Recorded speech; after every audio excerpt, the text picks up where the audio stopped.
Vile ndugu yangu Eugene Wamalwa amesema, tumeona vile William Ruto amechagua majina ambayo amepeleka kwa bunge ili waidhinishwe kama makamishna mpya wa tume ya uchaguzi. Huwezi kuwa wewe ni mchezaji na unachagua wewe referee yako.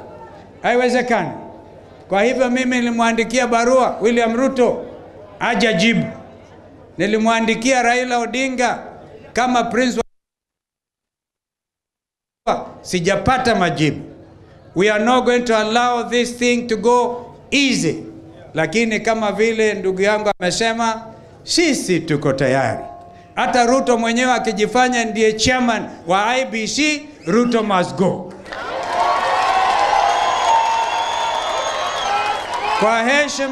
Kwa heshima Joel Munube, we are not afraid.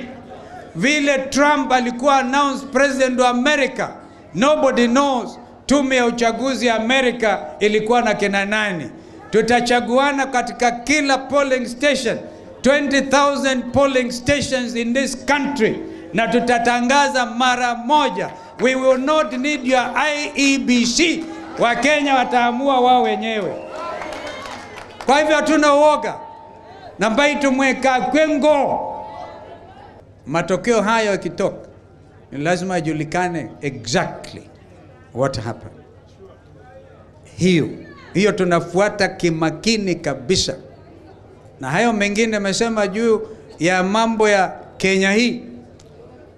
Nyinyi mujitokeze, mmoja wenu alitoka hapa vijana Gen Z. Next month will be exactly 1 year tangu vijana wawe kinyama. Na Joel was fearless.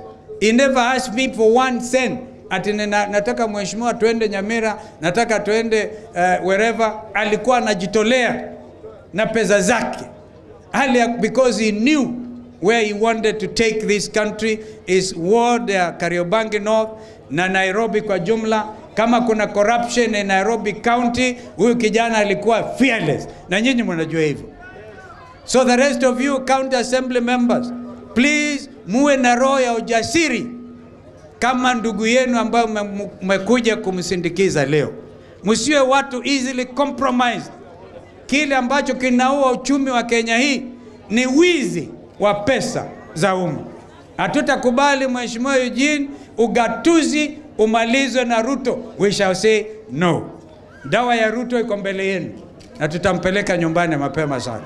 Hakuna machezo mengine. We will not allow it. Bwana Yesu asifiwe. May our brother, our little brother. Ni jambo limetuhuzunisha sana. Na nataka niseme pole watu wa Mzaluni ambao kupoteza kijana wenu na familia.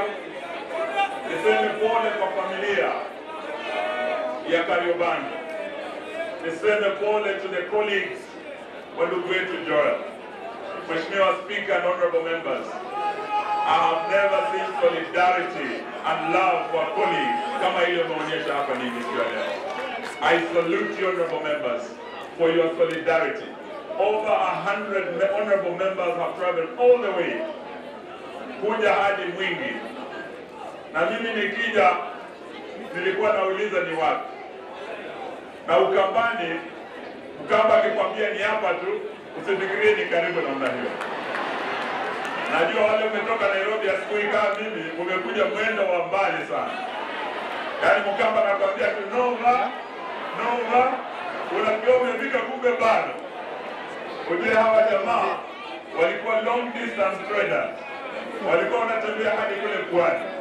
So ni watu wa miendo ya mbali.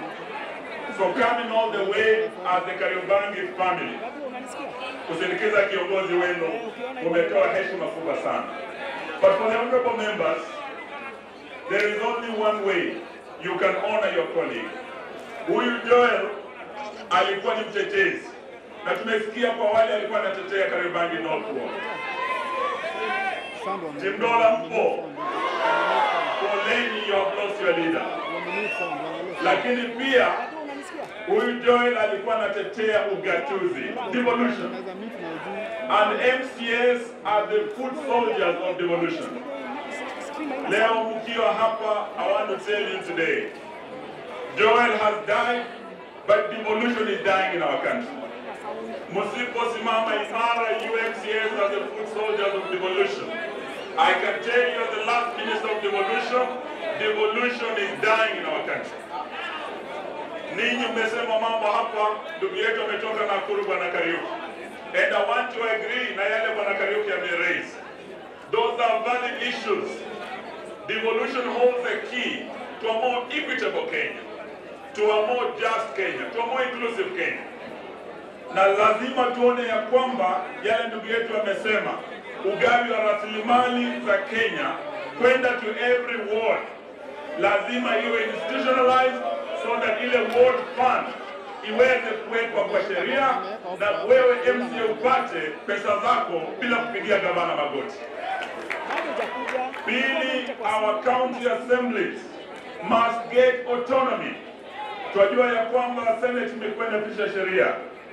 Vile National Assembly ilipata financial autonomy, for us to strengthen devolution, our county assemblies zikiongozwa na speaker wetu Nairobi lazima pia wapewe financial autonomy like the National Assembly. That's how we are going to strengthen the devolution kupitia sheria zetu. Lakini leo tunataka tuseme, tukienda mbele, kuna yale ambayo tuliuliza wakati wa uchaguzi. Tukisimama na Kalonzo Musyoka, huyu ndiye alishikilia baba, na kama kuna mtu amesupport baba Kenya hii is none other than Cyril Kalonzo Musyoka. Mara tatu Raila amesimama kura, Kalonzo Musyoka amesimama na baba. Watu wa Ukambani, nataka niwaeleze siku ya leo na natuma Bwana Spika. Wanasema ya kwamba wema hauozi. Ile support kulipea baba, I'm sure haitapotea. Siku inafika, tutauliza baba arudishe mkono. Na sisi tunasema, tunataka tutembee pamoja tuunde serikali ijayo. Sababu hii ugatuzi tulipouliza, in whose hands will devolution be set? Sote tulijua ni baba, lakini yule aliingia State House hakuwa baba. William Ruto has become an existential